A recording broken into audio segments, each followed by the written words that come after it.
السلام عليكم ورحمة الله وبركاته. كم نجاجتني لما كلهم تكسروا كان كريستانا في السلام عليكم. بكون سجلتني في الجالة لكن أجي نسمي فابا يدو. ما لبيتني تنقافي بدانا تدعي. حجر راف كورو كوري كرنا كبي كرس كبي لالي ما لبيتني. جولة النتنا. تيك توك كني توكار في. جولة أمارا برا يمكن حبشة برا. verify ta'a yoo feemes taati yoo galii qabaate galii yoo suuraa argatti yoo guddina barbaade yoo guddatte jechuudha. Tigiree ilaalaa akkasuma Somaalee walaa maal biyyoota hambaa uummata diigamanni dabalatee Afrikaa guutuu ilaalame. Kenna ka Oromoo kun sila wayita tiiktookiin kalaqamu abiyyiin dhaqee arrabaa fi gandummaadha jedhee farramee gara Itoophiyaa seensise Oromoo bichaa keessatti gandummaadha. Tokko sanii numartuu keessatti foon laallaa yookiin hariyyoo beekumtii kennatu akkas ta'uu danda'a yookiin ammootuyyuu wallaalummaa kennu ta'uu danda'a. Sanii numaraa rabbitu arga.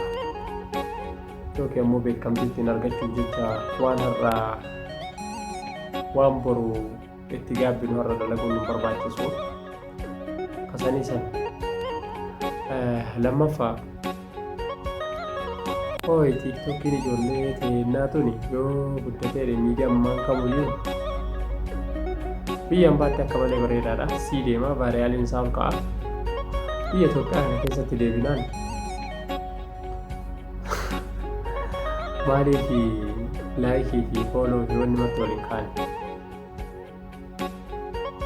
Ashi haa ta'u sun yookaan rakkina daataa kennaatu ta'e sun gaafa ati lubbuun jirtu gaafa ati fayyaa qabdu gaafa ati silaa achi fiigee karana fiidee waa daldalachuu dandeettu gaafa sana ati waa harkaa hin qabdu ka waa harkaa qabu sitti caalisa.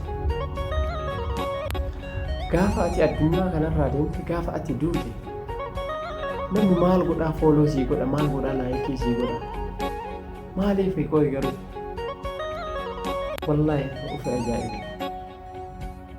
Nama wayita lubbuun jiru hin gargaaru gaafa inni du'e maal gochuudhaaf fooloo kennaadha akkana godhatanii wal kadhatan. Obboleessa kiyya obboleettii hoo haga beekurraa xiqqoo asii deemu qabaattullee dhabdullee hiyyoomattus tujjaara taatus qal'aa taatus furdaa taatus bareeda taatus fokkataallee taatu wallaahi baraan dubbii dhugaatii jiraadha. Warra mana taa'u hundi keessanuu mee qalbiidhaan haa tilmaamu. Yoo wayita an lubbuun jiru laayikii naan goone yoo wayita an lubbuun jiru nan gorsine yoo wayita an lubbuun jiru sababa miidiyaa keenyaa guddifne gaafa an du'e wallaahi rabbi sibiifadhe suuraa kee poostii godhamu ebaloo akkana ta'e garana gargalee jedhanii maal qaba ilmi namaa kun wayita lubbuun jiru yoo biraa erga du'ee booda sila reeffatu ka'eetiin fooloo maal jechuu jiran.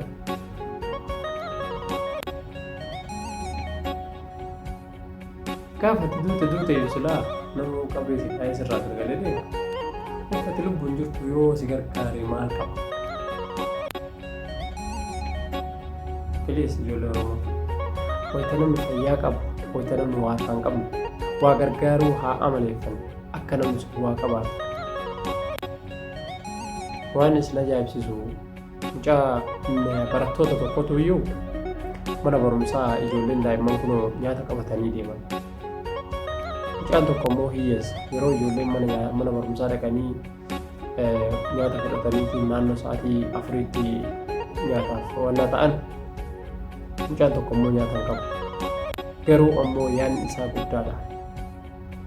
Ergasii yeroon isaanii fi banu isaanii isaa keessa homaan jiran ijoolleen tuwwan ammoo nyaata eegalteetti.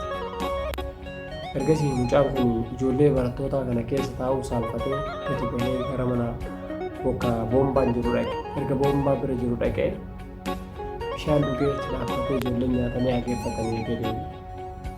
Yeroo inni deebi'eetiin isaanii teebilii gubbaa kaa'e buusee boorsa deeffachuuf jedhu isaanii nutti ulfaata.